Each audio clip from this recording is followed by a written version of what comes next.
मध्य प्रदेश यादव महासभा के सदर कांग्रेस पार्टी के बड़े नेता मोहतरम जगदीश यादव साहब, साहू समाज के बड़े पुराने जिम्मेदार और समाज सेवक मोहतरम के साहू साहब,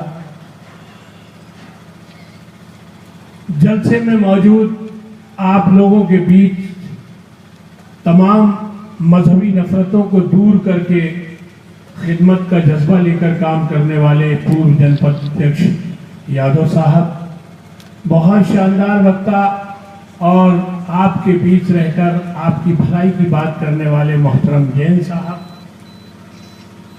इमाम साहब और जलसे की निजामत कर रहा वो नौजवान बेटा हनीफ, जिसने जलसे को पूरी सिमत दी। दोस्तों, मैं आपका बहुत सारा वक्त नहीं लूंगा क्योंकि वक्त असर हो चला है। मौज़न थोड़ी देर में आवाज देने वाला है। सर पे लगी हुई आरास्ता ये टोपियां इस बात की गवाह हैं कि हम सबको मौज़िन की आवाज पे लब्बैक कहकर यहां से उठ के चल देना है।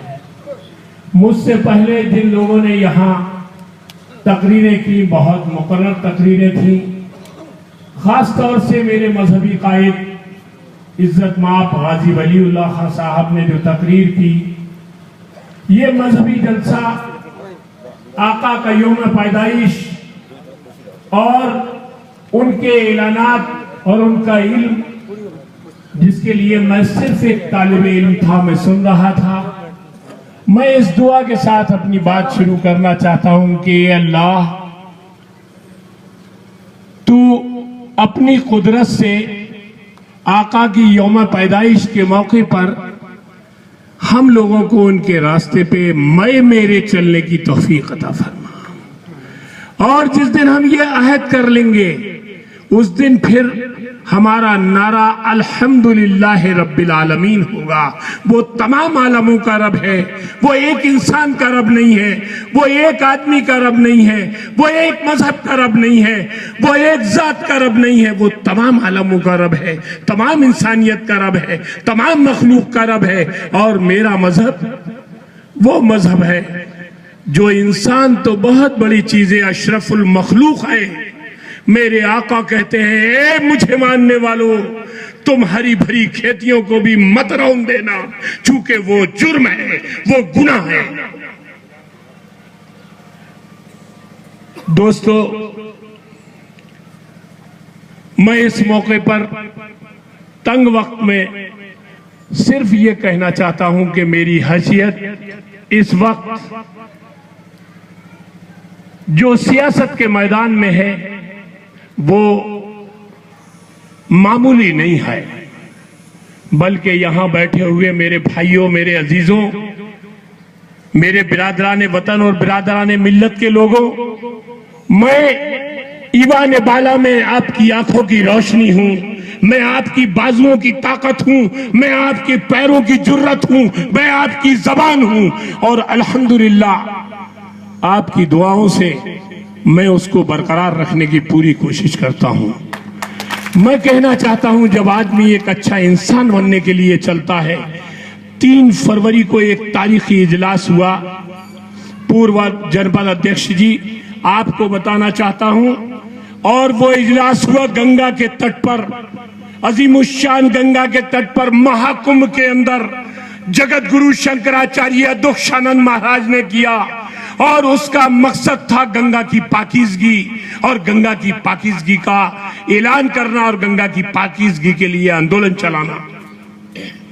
बहुत सारे वैज्ञानिक वहां मौजूद थे, वहां ऐसे ऐसे हिंदुस्तान के धुरंधर जर्नलिस्ट मौजूद थे, लेकिन जगत गुरु शंकराचार्य जी ने उस अजीमुशान जलसे में मुझे मेहमान खुसूसी बनाया और मैंने ऐलान किया। मैंने कहा, यहां बैठे हुए गंगा के तट पर बैठे हुए हिंदू भाइयों, लिखो, मौर्रिख जब तारीख लिखेगा तो ये लिखेगा कि हिंदुस्तान की संसद में पहली बार किसी आदमी ने अगर ये सवाल उठाया कि गंगा को नापाक करने वालों को हथकड़ी लगना चाहिए, 118वां संशोधन होना चाहिए, संविधान के अंदर कानून बनना चाहिए, तो उस आदमी का नाम मेरे अजीजों, आपका ये गुलाम, आपका ये खादिम, आपका ये सेवक मुनव्वर सलीम है। हिंदुस्तान के जब हिंदुस्तान में इतिहासकार जब तारीख लिखेगा तो उसकी उंगलियां मजबूर होंगी ये लिखने के लिए कि पहली बार हिंदुस्तान में गंगा की गंदगी को, गंगा को गंदा करने वालों को जेल भेजने का कानून बनाने का मुतालबा आपके इस खादिम ने महान गंगा के तट पर इलाहाबाद में स्वामी अदूक्षानंद जी के आश्रम में ऐलान करके किया था। तो मैं कहना चाहता हूं, मैंने मोहब्बत की बात सिर्फ यही नहीं की है। जाओ विदिशा के बस स्टैंड को देखो, एक अजीम शान मंदिर बस स्टैंड की सड़क पर बना हुआ है, दुर्गा जी का मंदिर है। मंदिर को प्रशासन ने रोक दिया आधा बन जाने के बाद। उस वक्त कलेक्टर हुआ करते थे वीआर नायडू, बड़े सख्त थे। एसपी हुआ करती थी अनुराधा शंकर सिंह, बड़ी सख्त थी। डीआईजी हुआ करते थे एमडब्ल्यू अंसारी, बड़े सख्त थे। लोग परेशान हो गए, श्रद्धालुओं में बेचैनी पैदा हो गई, चूंकि मजहब अकीदत है। मैं कहना चाहता हूं जनपद अध्यक्ष महोदय, विदिशा के सारे नेताओं के दरवाजों पे लोग पहुंचे, लेकिन जिला प्रशासन ने किसी तरह की अनुमति से इनकार कर दिया। मैं बाप बांगे दोहल, आए अखबार वालों लिखो, जब वो श्रद्धालु मुनव्वर सलीम के दरवाजे पे आए तो मैंने कहा कि मैं ना तो एमपी हूं, ना एमएलए हूं, ना मिनिस्टर हूं, ना मेरी हुकूमत है, लेकिन ऐ अकीदतमंदों, मेरा जज्बा तुम्हारे साथ है, मेरा रोम रोम तुम्हारे साथ है।